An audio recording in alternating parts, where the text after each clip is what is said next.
Imagine an empire so vast. It stretches from the shores of the Pacific Ocean all the way to the heart of Eastern Europe. An empire forged not by a long lineage of wealthy kings, but by a single man who conquered more land in 25 years than the ancient Romans did in 400. To his enemies, he was a demon on horseback, the very wrath of God sent to punish them for their sins. Cities that defied him were wiped from the face of the earth, their rivers running red, their foundations turned to ash. But to his own people, he was a visionary, a father, and a god among men. How did an outcast, a boy left to die in the unforgiving cold of the Asian steppes, rise to become the architect of the largest contiguous land empire in human history? The story of the man we know as Genghis Khan is not merely a tale of senseless slaughter and endless conquest.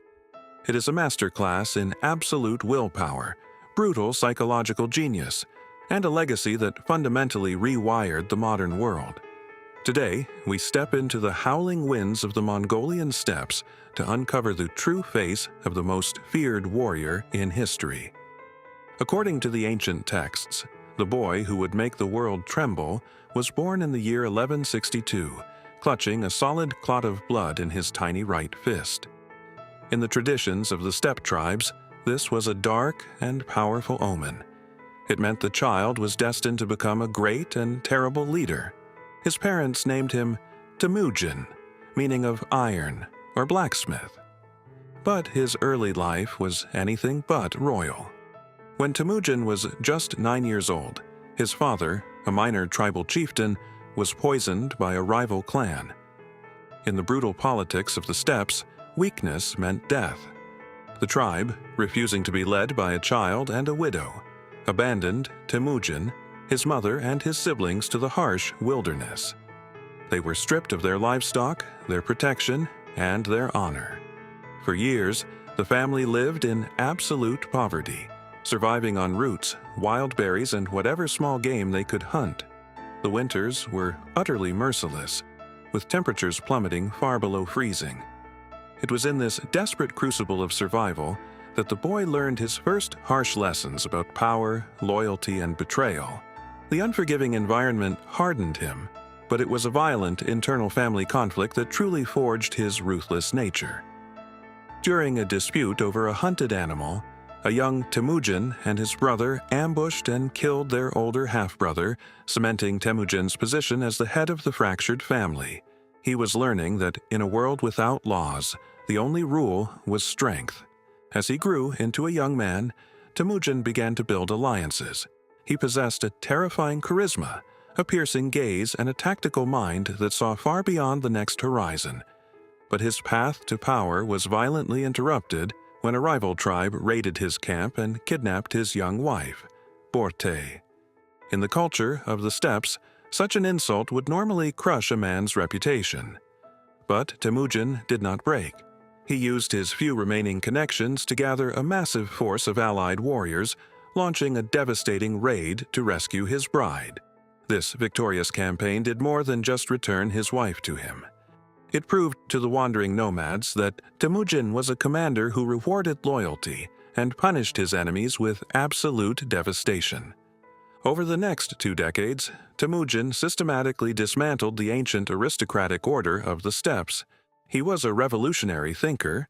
Unlike other chieftains who promoted generals based on their bloodlines and family ties, Temujin promoted men based purely on their skill, their bravery, and their absolute loyalty to him.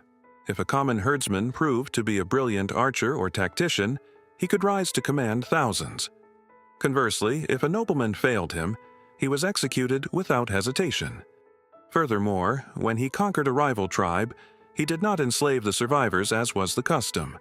Instead, he integrated them into his own army, forcing them to intermarry with his people, effectively destroying their old tribal identities and making them all his absolute subjects. By the year 1206, the impossible had been achieved. The fractured, warring tribes of the steppes were united under one banner. At a massive council of the nomads, Temujin was bestowed a new title. He was no longer just a chieftain. He was now Genghis Khan, the universal ruler.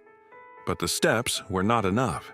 Genghis Khan looked beyond the mountains and deserts, setting his sights on the wealthy, sedentary civilizations of the world. His military machine was unlike anything history had ever seen. The Mongol army was composed entirely of cavalry. They were essentially born in the saddle, capable of riding for days without stopping, surviving by drinking the blood of their own horses if necessary. They could fire their composite bows with deadly accuracy while riding at a full gallop. They moved with a speed and coordination that left their enemies completely paralyzed. Genghis Khan first unleashed his war machine upon the fractured dynasties of northern China. He quickly realized that traditional cavalry charges were useless against massive fortified city walls. So he adapted. He captured Chinese engineers and forced them to build devastating siege weapons. He utilized psychological warfare with terrifying efficiency. Before attacking a city, he would offer them a simple choice: surrender immediately and pay tribute, or resist and be annihilated. If a city resisted, the Mongols would show no mercy. They would massacre the entire population, piling the skulls of the dead into massive pyramids outside the ruined walls. Word of this unimaginable brutality spread like wildfire. Soon, many cities began throwing open their gates and surrendering the moment they saw the Mongol banners on the horizon. The terror was a weapon, carefully calculated to save Mongol lives and break the enemy's will to fight. But the true scale of Genghis Khan's wrath was not fully revealed until he turned his eyes to the west, toward the powerful Khwarezmian Empire in modern-day Iran and Central Asia. Initially, Genghis sought only trade with the mighty Islamic Empire, sending a massive caravan of merchants and ambassadors bearing gifts. But the arrogant governor of a border city seized the caravan and executed the merchants. Genghis Khan, showing remarkable restraint, sent 3 diplomats directly to the Sultan to demand justice. The Sultan's response was a fatal mistake. He executed the chief diplomat and sent the other 2 back with their beards shaved off, the ultimate insult. When Genghis Khan received the news, he did not rage. He retreated to a mountaintop, praying for 3 days. When he descended, he had decided the fate of the Khwarezmian Empire. He gathered his armies and descended upon the Islamic world like a natural disaster. The campaign that followed was not a war of conquest, it was a war of total annihilation. Cities that had stood for millennia as beacons of learning and culture, such as Samarkand and Bukhara, were reduced to smoking ruins. Millions of people were slaughtered.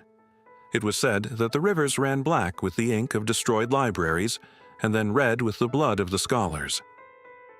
Genghis Khan rode into the Grand Mosque of Bukhara, looked down upon the terrified survivors, and delivered a chilling proclamation. He told them, "I am the flail of God. If you had not committed great sins, God would not have sent a punishment like me upon you." Yet, to simply label Genghis Khan a bloodthirsty barbarian is to misunderstand his genius. Behind the trail of ashes, he was building an empire that was surprisingly modern. He established the Pax Mongolica, a period of unprecedented peace and stability across the conquered territories. For the first time in history, the entire Silk Road was under the control of a single power. Trade flourished. A merchant could travel from the Mediterranean to the Pacific Ocean with a gold plate on his head without fear of being robbed. He created an incredibly efficient postal system, the YAM, utilizing a network of relay stations that allowed messages to travel across the vast continent in a matter of days. Furthermore, despite his brutal methods of conquest, he was fiercely tolerant of different religions. In his capital, Buddhist monks, Islamic clerics, and Christian missionaries freely debated their beliefs. Genghis Khan recognized that he could not rule a diverse world with a single dogma, and he exempted religious leaders from taxation to ensure their loyalty. As he entered his 60s, the invincible conqueror finally began to slow down. During a campaign to crush a rebellion in western China, Genghis Khan fell from his horse, sustaining severe internal injuries. He continued to lead his army from his sickbed, but his health rapidly declined. In August of 1227, surrounded by his closest generals, the greatest conqueror the world had ever known, took his final breath. But even in death, Genghis Khan remained a master of mystery and psychological control. His final order was that his death be kept an absolute secret until the enemy was completely destroyed, and that his final resting place must never be found. A massive funeral procession carried his body back to his homeland in Mongolia. Along the way, the soldiers serving as his escort slaughtered anyone unfortunate enough to cross their path, ensuring there would be no witnesses to the route. When they finally reached the secret burial site, it is said that they drove thousands of horses over the grave to completely erase any trace of disturbed earth. Some legends even claim they diverted a river to flow over his tomb, ensuring he would rest undisturbed for eternity. To this day, despite modern satellites and countless archaeological expeditions, the tomb of Genghis Khan remains undiscovered. The boy who was left to freeze in the steppes died as the master of the world. His legacy is written in the borders of nations, the flow of global trade, and the very DNA of millions of people alive today. He brought the East and West together, opening a permanent dialogue between two halves of the world that had previously existed in isolation. He was a creator and a destroyer, a savage and a statesman, a nightmare and a visionary. Genghis Khan did not just conquer the world. He burned it down and rebuilt it in his own image, leaving behind a shadow that still stretches across the pages of history. If this journey into the past has captivated you, don't forget to leave a like. It is the best way to support this project and keep history alive. To continue unraveling the mysteries of the most fascinating figures to ever walk this earth, subscribe to the channel and ring the notification bell. That way, you won't miss our next journey through time. Until next time.